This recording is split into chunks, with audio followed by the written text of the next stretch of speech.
Hey, what's up, guys? Welcome back to the channel. What lurks beneath the waves? You think you know fear? Reddit users who've braved the deep sea have stories that will make your blood run cold. What they pulled up from the depths is something you won't believe. The scariest thing anyone ever caught deep sea fishing. 15 years ago, I took my boyfriend Koji deep sea fishing in the Gulf of Mexico. There, he caught the scariest thing I'd ever seen.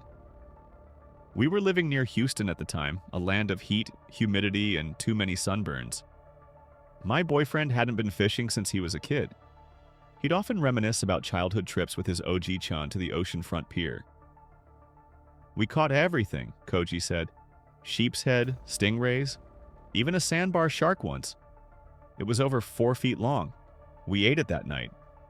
The meat tasted so sour. I could never get into fishing. It always made me feel queasy." "So you trick these animals with the promise of food," I said, "but then you tear them violently out of their home and kill them?" "True, but they don't go to waste." Koji nudged my belly. "You know that better than anyone." I laughed. Koji had a point. Seafood was one of my dietary staples, the only meat I would consume. Whenever we went out to restaurants, I often ordered the mahi-mahi or salmon entree. On Koji's 22nd birthday, I decided, after 4 years of hearing him reminisce about fishing, that I'd buy him a day trip as a present. So I went online and booked a private charter for that afternoon. Koji's deep blue eyes lit up as we entered the marina. "This is going to be great," he said, "especially with my baby at my side." He pulled me in for a long, deep kiss. My stomach somersaulted. We took Dramamine, lathered on some SPF 50, and headed for the docks. Our charter was a 30-foot vessel named Kuda. It was a completely open boat with a center console, a small roof, and 2 twin outboard motors at its stern that looked like giant black seahorses. A half-dozen fishing poles were on board, along with a tackle box and a massive cooler of ice, which I thought was for drinks but was actually for fish. Our captain fishing guide was an elderly black man named Delroy Washington. Tall, lean, and weathered, he'd spent over 20 years in the merchant marine before retiring to start his own fishing company. Delroy claimed he was half fish himself, born at sea many years ago. "My mother plopped me out of her belly aboard a tramp steamer headed across the Caribbean," he said, chuckling. Koji and I laughed, not really sure what he meant. "So what do you want to catch?" Delroy asked us. "If you could catch anything, any fish in the world." "I'm just here to take pictures," I told him, holding up my Canon DSLR. I was big into photography and scrapbooking at the time. "Maybe photograph a sea turtle or some dolphins?" "Absolutely, no problem." Delroy turned to Koji. "How about you, birthday boy? Your better half told me you love to fish. So, what's your dream catch?" Koji thought for a moment. "You know, if I could catch anything, I think it'd be a Goliath grouper. I saw one at an aquarium once when I was a kid. As big as a Mini Cooper," he said. "That fish could have swallowed me in one gulp. I had nightmares about it for weeks afterwards. It was so creepy, but so cool." Koji loved monster fish, particularly those that lived in the deep. He was both scared and fascinated by them. Some might even say obsessed. It reminded me of how religious people are often both terrified and in awe of God. "Ah, a Goliath," Delroy grinned. "We'd have to do a catch and release, but I have just the place." He started the Kuda's engines. "I'm going to take you to the best spot for bottom fishing in the whole world. Lots of big groupers there. We went 10 miles offshore to the site of a shipwreck that wasn't on any nautical charts, at least according to Delroy. It was a place he'd heard about from some old fishing buddies." Delroy gave us the rundown as we headed to our location. The wreck's a 600-foot-long container ship named the Amphitrite. She sank during a tropical storm a few years back, returning to her home port in Houston. Captain sent out a brief distress call. Then she disappeared from radar. When the storm ended, a big search party was launched. Lasted for months. Finally, they found her resting on her side in 250 feet of water. No survivors. Rumor has it the amphitrite was carrying high-value cargo from a pharmaceutical giant when she went down. They did a salvage operation to recover it, then left the ship on the bottom of the sea, where she slowly turned into a reef. Great for fishing. Delroy stopped the engine and anchored the boat. You'll catch your Goliath for sure. The ocean was calm. I glanced overboard. You could see a long way down, but there was no sign of fish or the giant shipwreck that gave them shelter. Everything was hidden beneath a heavy blanket of dark blue. I felt a shiver crawl up my spine and backed away from the boat's railing. You'll need this to catch the monsters. Delroy handed Koji a pole that was 6 feet long and as thick as a tree branch. It had a fat reel of line and a hook big enough to punch through a man's hand. Koji used a dead squid as bait, letting it sink all the way to the bottom. It took a minute to get there. Then we waited for the first bite. And waited. And waited. And waited. We spent God knows how long just staring at the open ocean. All the while, Koji didn't receive the slightest nibble on his line. Our captain was shocked.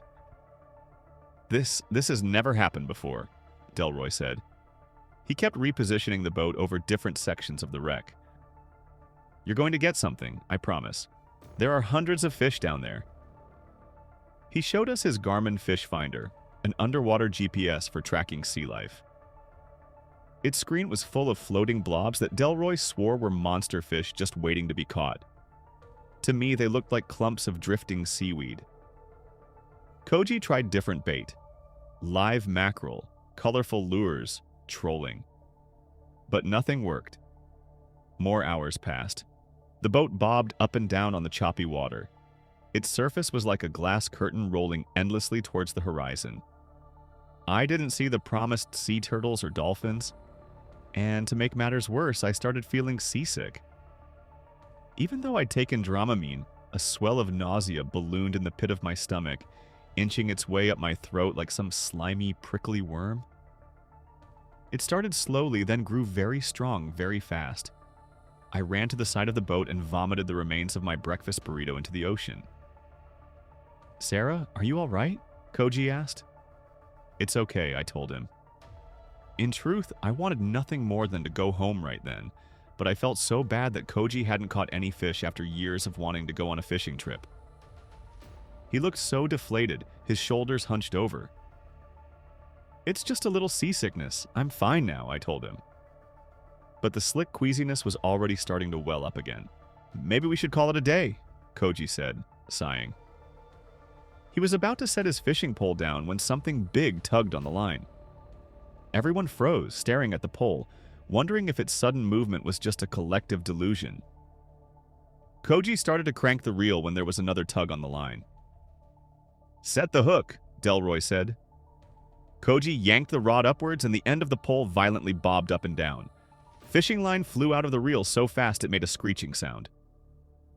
Fish on, Delroy said. You hooked your monster, birthday boy. He poured water onto the spinning reel to keep it from overheating. I still felt nauseous, but steeled myself from throwing up again. I didn't want to worry Koji, especially now that he finally had his birthday wish. It took nearly an hour for him to bring the fish up near the boat. At first, we just saw a dark shape roughly 50 feet below the surface. It kept darting further into the depths before anyone could get a good look at it. But whatever it was huge. As big as a Mini Cooper, Koji said, his eyes wide. Almost there. Keep taking in the slack, Delroy said. Koji was still reeling an excess line when the fish yanked so hard it nearly snapped the pole in half, almost dragging him overboard.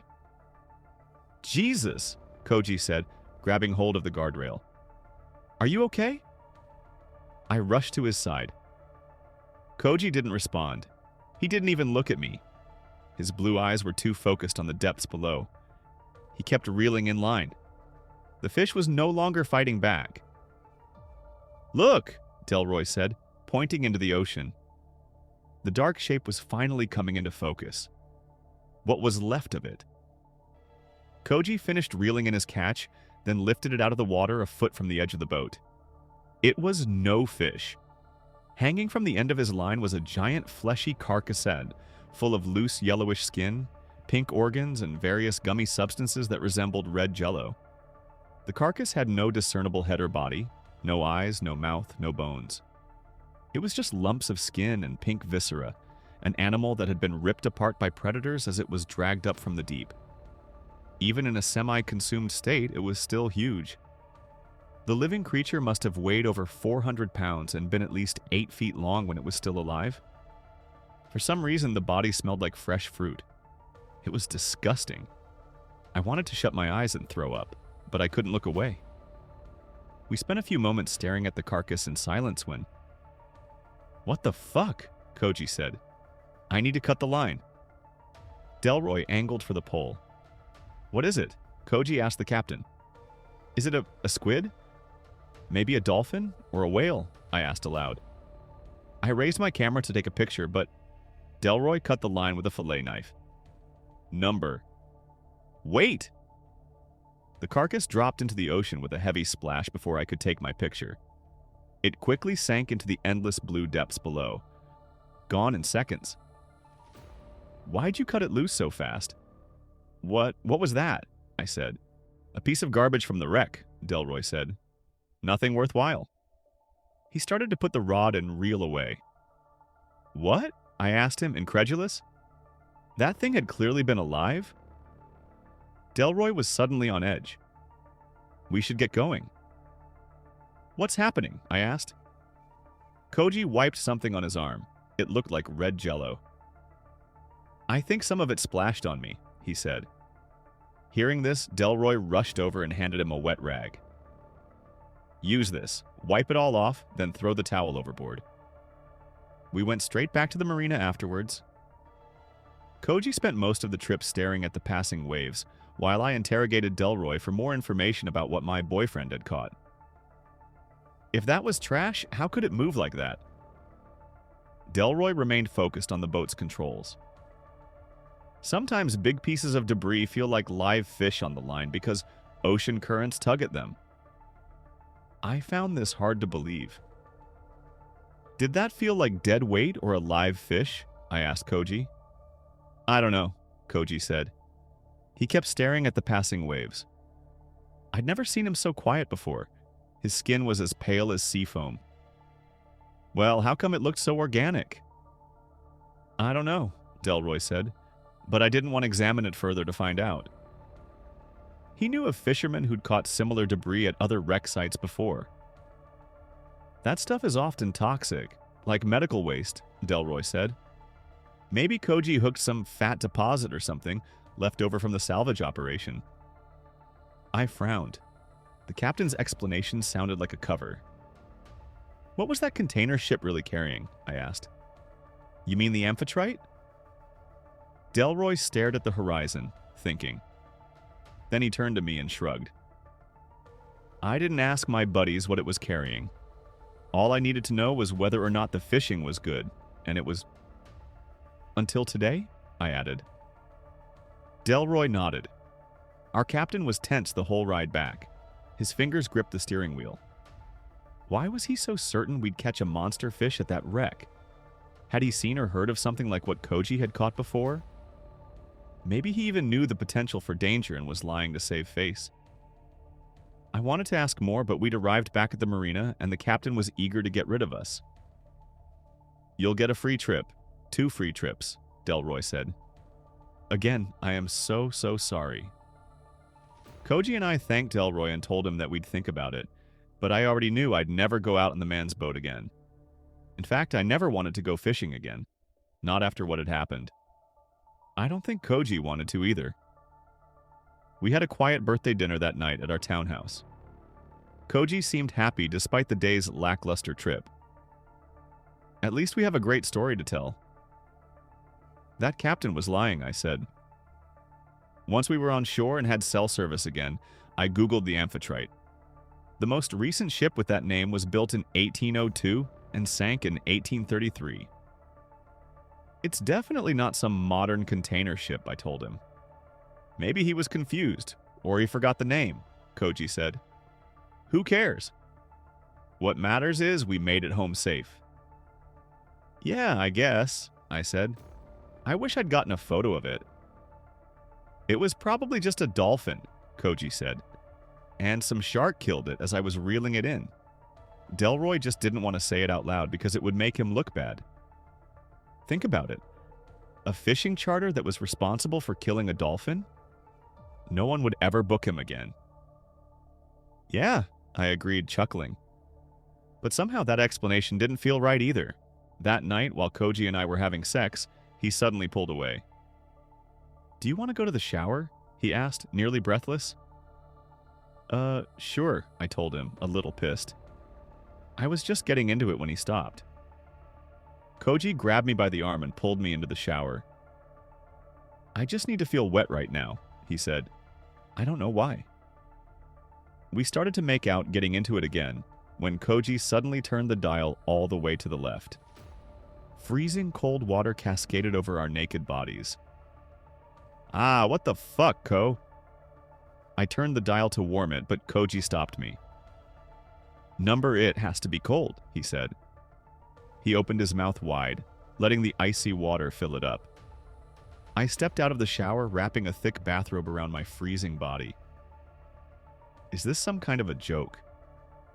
Koji just stood there in the icy shower, but he wasn't shivering. He actually seemed quite content. Comfortable, even. "No," he said. But what?" I asked, growing even more worried. Koji started to fidget, his arms jerking spasmodically. Was he getting cold? "I need more," he said, stepping out of the shower. When he brushed past me, his body felt like ice, like a dead fish. "What are you talking about? Where are you going?" No response. Koji ran downstairs. I followed him. Maybe he was going to the kitchen for a warm drink. But when I got downstairs, Koji wasn't in the kitchen, or the living room, or the foyer. "Koji!" I called out. That's when I heard the sound of a car engine starting.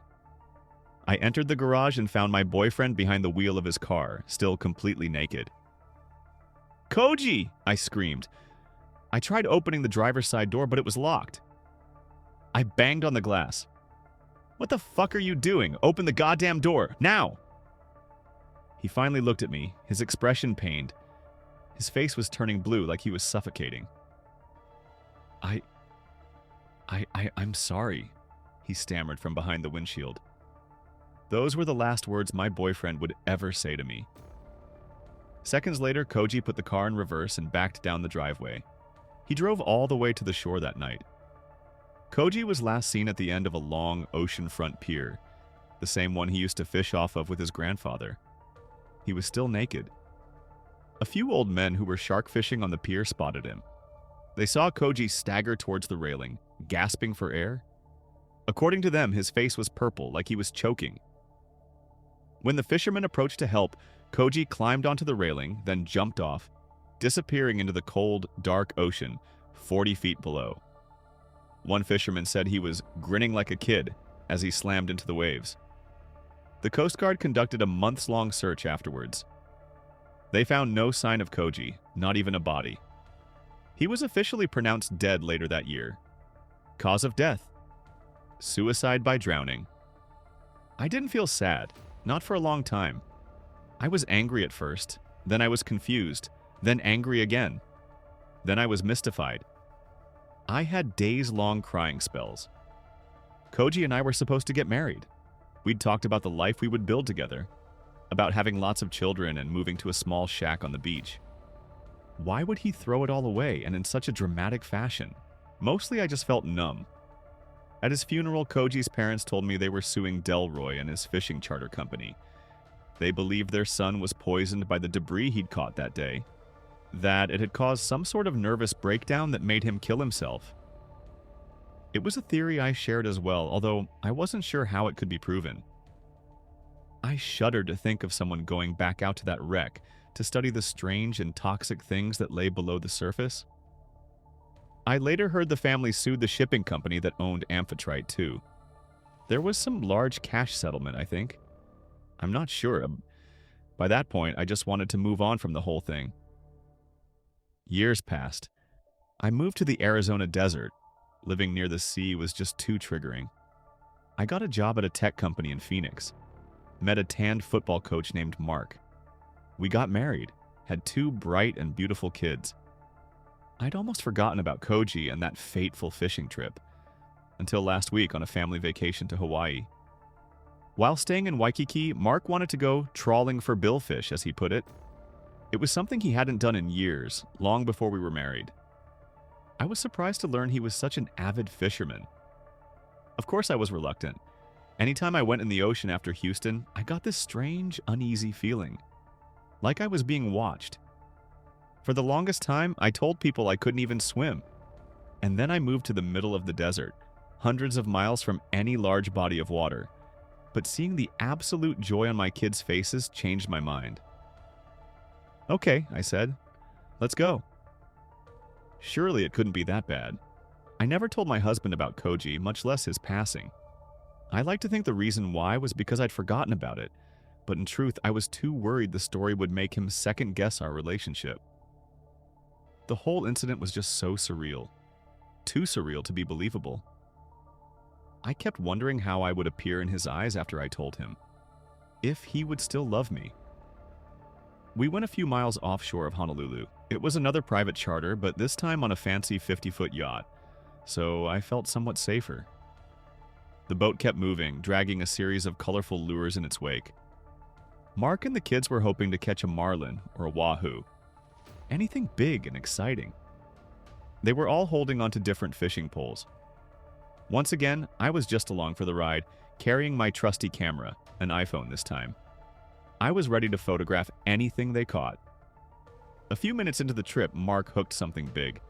His line started screeching, going out a mile a minute. The captain poured water over the reel to keep it cool. "Fish on," he said. Mark fought the fish for nearly an hour, gradually bringing it closer and closer to the boat. The kids had their cell phones out, recording everything. Mark said it felt like a giant tuna on the line. He looked so happy. Even I was lost in the excitement at that moment. After some time, the fish started to tire out. Mark had almost reeled it in when a huge wave rocked the boat. Everyone fell to the deck, even the captain. Mark dropped his fishing pole. I was the first to get up. And as I was helping my children to their feet, I happened to glance overboard. That's when I saw it. A giant shape glided silently beneath the waves, hooked to the end of Mark's fishing line. It had a massive, sleek body, at least 10 feet long and covered in pinkish-yellow skin. Fins and tentacles jutted from its sides, and a sharp fish hook pierced its scaly cheek, drawing blood. Strangest of all, the creature had a human head. His pained eyes looked into mine, and in that moment, I felt overwhelming fear, but also tremendous awe. Like a religious fervor. Moments before anyone else could see, I cut the fishing line, and Koji disappeared into the watery depths below. I hope you will enjoy this story. Now let's start our second story. I was in prison for 15 years. There was a skinwalker there with us. Little background first. I was serving a 15-year sentence in a penitentiary in southern Arizona. What I was in there for isn't important. During my stay there were countless things that happened that no one could explain, and even more that no one wanted to know more about. It all started with a prison legend.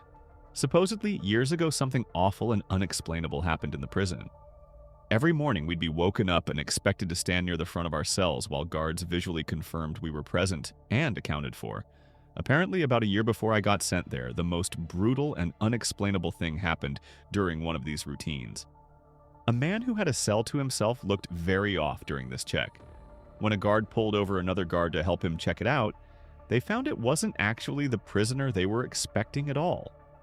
It was a totally different man. This man was wearing the skin of the other man over him. Loosely fitting, draped over him, apparently looked like a real monster. The scariest thing, though, was the guy wearing the skin was not an inmate. They had no idea how he even got into prison, let alone a cell. What's worse is that they couldn't even figure out who the hell he was. He wasn't documented anywhere. And what's worse than that? They never even found the body of the man of the skin he was wearing. Pretty grisly stuff, I know. And I realize that's not the go-to definition of a skinwalker, but that's what the prison called him. The skinwalker? Didn't help that the guy never talked, apparently. Anyway, that's what started the whole skinwalker superstition around the yard. Apparently, the guy got shipped to a different spot about a month after it happened, and just about everyone in Gen Pop felt all the better for it. I heard about the story on the second day of my stay. Hell of a story to hear to place in your home for the foreseeable future. Now onto the real shit, though. Sure, that guy was the skinwalker, but all he did in the long run was get an old lifer Navajo inmate to tell everyone about actual skinwalkers. It seemed like a lot of the prison culture actually revolved around them. Now, apparently, skinwalkers are tricky to point out on the spot, but if you manage to survive around one for more than a minute or two, almost everyone can tell the mannerisms are all off. They can mimic human speech but not replicate it. They twitch manically. They have an unnatural gait while walking, but apparently they got better with experience. The old Navajo guy, his name was Carl, said that he was sure there was an actual one among the prisoners. Slowly picking us off over the years, he called it the Grandmaster Skinwalker at one point. Apparently he thought it had human mannerisms down so well that you might not even be able to tell if it was your cellmate for a day or two. It had to be good, he posited one night. He would expect a skinwalker to jump at any opportunity for a kill, but this one realized it had a revolving door of people to kill coming to it, and masterfully bided its time as Carl thought for years. A lot of guys found humor in it. A lot more were really on edge about it. Every once in a while in prison, people snap. Sometimes you'll find your cellmate swinging in front of your bunk, strung up around the neck by his pant leg. Sometimes you just can't take it anymore. But in our yard, people tended to snap in a very special way. It wouldn't be an outburst at dinner or a silent suicide in the night. Guys would just stop talking, hunch over and shuffle around. Any friendships they had would be mostly out the window. They would turn into a loner during rec time. They would let their hair hang in front of their face. No one liked to talk about it. Like if they did, it would happen to them next. I felt the same way. I didn't know if it was a skinwalker or just people going crazy, but I didn't want to find out. It wasn't clockwork or anything, but every time someone snapped in this way, it wasn't more than a couple weeks before they were shipped off or transferred to God knows where without anyone else knowing beforehand. Then there were the nighttime occurrences. Short, loud bursts of sound echoed through my cell block during all hours of the night on a regular basis. It sounded like a mix between a pig's dying squeals and nails on a chalkboard. Just another thing no one liked to talk about. Even scarier were the shadows and footsteps. The block was dimly illuminated in the night by a few lights hanging from the ceiling outside the cells. I myself saw shadows flit across my walls on a regular occasion when there were definitely no guards near my cell. One time near the end of my sentence, I woke up, looked at my back wall, and found a perfect silhouette of a person standing there. But when I looked, my bunkmate was asleep, and no one was outside my cell. And the footsteps. Everyone hated the fucking footsteps. They were the scariest part. In the night sometimes, more rarely than the shadows, you would hear ungodly fast footsteps. They sounded like wet feet slapping on the tile floor. Whatever caused them would fly from one end of the block to the other in a dead sprint. Whatever it was inhumanely fast. If you happened to be awake before it started, by the time you heard the footsteps on one side of your cell and whipped your head around to see the thing run by, it sounded like it was 3 cells past you. Everyone hated the footsteps. I agreed. I thought they were the worst. I was released from that place about a month ago, and I have more stories than I can count. I swear it was nearly my turn. About a week before I was discharged, my cellmate and a good friend of mine snapped. In the same kind of way. I didn't sleep for an entire week. Well, I did sleep, of course, but never for more than a few minutes at a time. Never turned my back on the guy. The scariest thing? I woke up one night to him somehow snaking his body through the bars of our cell. For reference, I couldn't get anything past my shoulder through them. The worst part, though, he was coming back into our cell. On the day of my release, I didn't say a word to him. Just left. He seemed fine with it, so was I. I had made it through 15 years of prison fights, gang disputes, and for all I know, skinwalker abductions. I left through the front gates, a free man. As I walked along the fence for the rec yard, I spotted my cellmate, standing off on his own like he had for the last week or so. I shook my head, not even really sure if it was him anymore. I took one last look over the yard, this time from the other side of the fence. I wish I hadn't. There, standing off on his own, on the other side of the yard was Carl, slouched over, eyeing the other inmates and twitching manically. Thanks for joining me on this Reddit journey. I hope you had a good time. If you want to see more, hit that subscribe button and ring the notification bell so you don't miss a thing. Until next time, stay safe and stay curious.